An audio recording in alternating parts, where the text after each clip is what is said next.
चौथी निर्णय है आपकी क्या, किसी दिए हुए बिंदु से जाने वाली एक दी हुई रेखा के समांतर रेखा खींचना।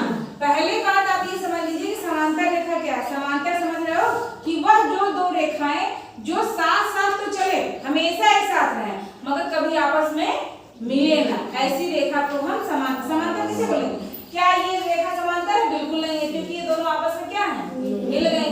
समांतर रेखा अगर कहीं आता है तो दिमाग में ये हो जाए कि ये ऐसी रेखाएं हैं जो एक दूसरे के क्या है, बराबर तो है, समान दूरी पर है, मगर कभी भी आपस में मिलेगी नहीं। रेलवे ट्रैक देखे हो, रेल की पटरी देखे हो, पीछे रहती है ना, बराबर दूरी पर रहती, क्या मिलती है? नहीं मिलती है, ठीक है।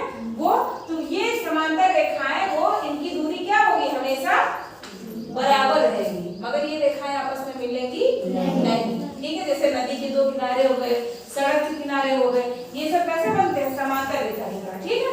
तो हमें क्या क्या दिया गया है, कह रहा है एक दिया हुआ कोई बिंदु है, ठीक है, बिंदु है, और एक रेखा दी गई है, एक रेखाखंड दिया गया है, इसके हमें इसके समांतर रेखा खींचनी है, ठीक है। मान लो ए भी कोई रेखाखंड है, इसके ऊपर एक बिंदु दिया गया है, मान लो कोई बिंदु P दिया गया है, क्या दिया गया है, P दिया गया है। अब हमें इसके समांतर क्या करनी है, AB के समांतर एक रेखा खींचनी है, ये हमें निर्णय करनी है, इसकी रचना करनी है। अब कैसे करेंगे इसको, करने के लिए समांतर रेखा खींचने के लिए ध्यान से देखिएगा, जो रेखाखंड AB है, हम इसका पहले कोई भी एक बिंदु ले लेते हैं, क्या ले लेते हैं, बिंदु ले लेते हैं। मान लो हमने कोई बिंदु क्या ले लिया, C ले लिया, क्या ले लिया, C ले लिया। अब जो बिंदु दिया गया है, इसको और इसको क्या करेंगे, मिला लेंगे, P और C को मिला दिए। सबसे पहले क्या किया, रेखाखंड AB पे एक बिंदु लिया जिसका नाम C है, दिए हुए बिंदु P को किससे मिलाया, C से मिलाया, रचना भी देख दीजिए। फिर अब क्या करेंगे, गोला प्रकार में कोई भी दूरी लेंगे, ठीक है, कोई भी दूरी लेंगे, C को केंद्र मानेंगे, किसको केंद्र मानेंगे, C को केंद्र मानेंगे, मतलब लोहा यहाँ रखेंगे और एक क्या करेंगे, चाप लगाएंगे।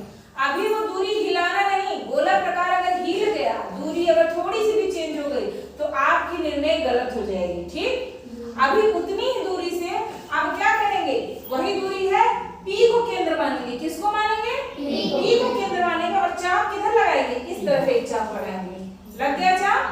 मतलब कोई भी दूरी लिया गोला प्रकार में, लोहा यहाँ रखा, एक चाप लगाया, अभी दूरी चेंज नहीं की है, उतनी ही दूरी से P को केंद्र माना और क्या किया, एक चाप लगाया, ठीक है। अब इसका नामकरण कर दो, मान लो इसका नाम क्या है, PQ है, ठीक है, एक चाप हमने यहाँ लगाया। अब क्या करेंगे, गोला प्रकार में हम PQ की दूरी क्या करेंगे, नाप लेंगे, क्या करेंगे, नाप लेंगे, किसकी दूरी नापे, लोहा यहाँ रखना और पेंसिल यहाँ रखना, मतलब एक इस बिंदु से और इस बिंदु की इसकी दूरी गोला प्रकार में हम ले लेंगे, और लेते कैसे ये भी बता दिए, लोहा यहाँ रखना और उठा करके पेंसिल यहाँ रख देना, ठीक है। जो दूरी आई उस दूरी को चेंज मत करना, उस दूरी को क्या करेंगे, यहाँ पे रखेंगे और क्या करेंगे, चाप लगा देंगे, समझ में। यहाँ मान लो ऐसे है, ठीक है, S पे रखेंगे और क्या करेंगे, चाप लगा देंगे। अब ये जो चाप लगा है बेटा, पटरी रखना, इसको इस चाप से मिलाते हुए, बिंदु से मिलाते हुए आगे बढ़ा देना, तो मान लो L और M, तो ये दोनों रेखाएं क्या होंगी, समांतर होंगी। LM रेखा किसके समांतर है, AB के समांतर। आई बात समझ में, कैसे खींचा गया, पहले एक रेखाखंड खींचे AB, बाहर बिंदु दिया गया है P, रेखाखंड पे कोई भी एक बिंदु ले लेना, चाहे यहाँ ले लेना, चाहे यहाँ ले लेना, चाहे यहाँ लेना, अपनी इच्छा से ले लेना, ठीक है। उसका नाम दे दिए C, P को क्या किए, C से मिला दिए।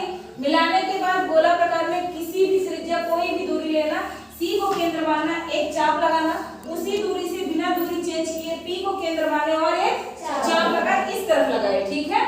फिर हमने गोला प्रकार में Q और P की दूरी क्या किए, नाप, क्या लिए, नाप लिए। जो दूरी आई उसको S को केंद्र मान करके एक चाप लगा दिए, और ये चाप मान लो O है, ठीक है, तो O को P से मिलाते हुए क्या की, आगे बढ़ा दी। इस तरह हमारी दो समांतर रेखाएं हो गई। LM रेखा किसके समांतर हो गई, AB के समांतर।